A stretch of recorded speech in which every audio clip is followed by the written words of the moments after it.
Oi pessoal, tudo bem? Eu sou a professora Suelen e vim falar um pouquinho para vocês sobre a semelhança de triângulos.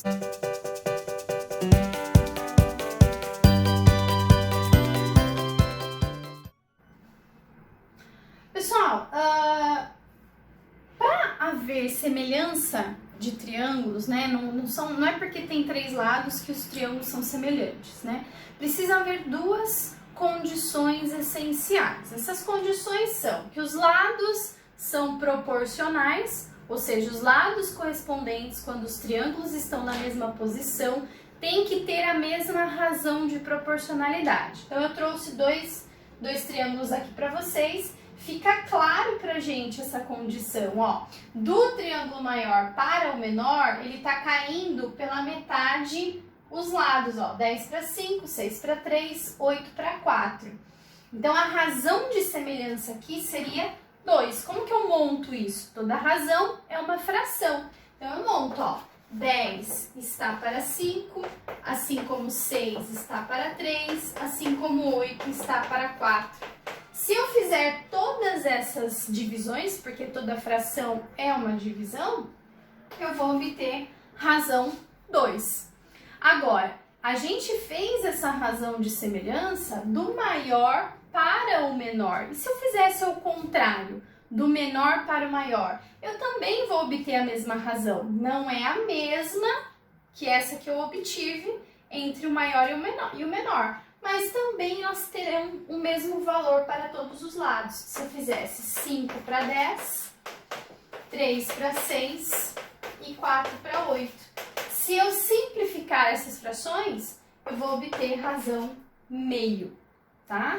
Então, ou 0,5, tanto faz, tá certo? Então, a razão de proporcionalidade, a gente viu que existe entre esses dois triângulos, que é a primeira condição. A segunda condição, não basta ser proporcional, né? Os lados não basta eles serem proporcionais. Os ângulos, eles precisam ser congruentes, eles precisam ser iguais. Então, quando a gente colocar na mesma posição os dois triângulos, os ângulos que estão na mesma posição, eles também são iguais, ó. Então, nesse caso, eu posso afirmar com certeza que esses dois triângulos são semelhantes, tá certo? Agora eu queria chamar a atenção para vocês aqui para essas duas propriedadezinhas entre perímetro e área desses triângulos. Então, vou usar os mesmos triângulos. Se eu calcular o perímetro dos dois, perímetro é a soma dos lados, então eu vou somar aqui, ó, 10 mais 6 mais 8, eu tenho 24. Perímetro 2, eu tenho 5 mais 4 mais 3, eu tenho 12. Se eu montar a razão entre os perímetros, eu tenho 24 sobre 12. Se eu dividir 24 dividido por 12, eu também tenho a razão 2, a mesma que eu obtive aqui na razão dos lados.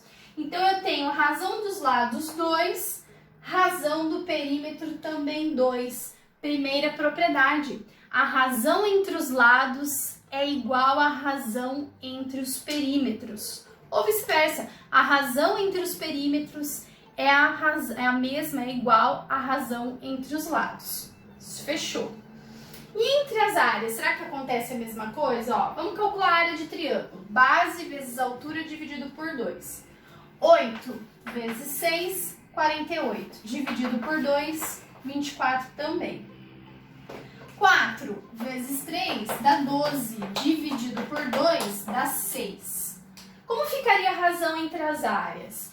24 sobre 6, né? 24 está para 6, também dá para dividir, 24 por 6 dá 4. Olha o que acontece entre as razões.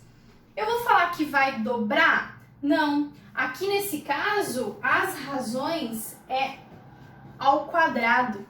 A razão das áreas, a razão entre as áreas é a razão dos lados ao quadrado, tá? Então, ficaria 2 ao quadrado. É a razão dos lados, que é a mesma do perímetro, elevado a 2, vai ser a razão das áreas. Então, se liga nessas duas propriedades que sempre vem como pegadinha pra gente. O que pode acontecer para vocês nesse caso? Pode vir algum desenho para vocês que não tem nenhum tipo de informação, mas que no enunciado está dizendo a razão entre os lados já. Por exemplo, a razão é 1/3. Ah, tenho dois triângulos que a razão de semelhança é 1/3 entre os lados. Qual a razão das áreas? Você pega esse 1/3 e eleva a 2. Vai ficar 1/9, tá bom? Então, isso é a razão entre as áreas, tá certo? Espero ter ajudado. No próximo vídeo vou falar sobre os 3 casos de semelhança de triângulos, tá bom? Até mais!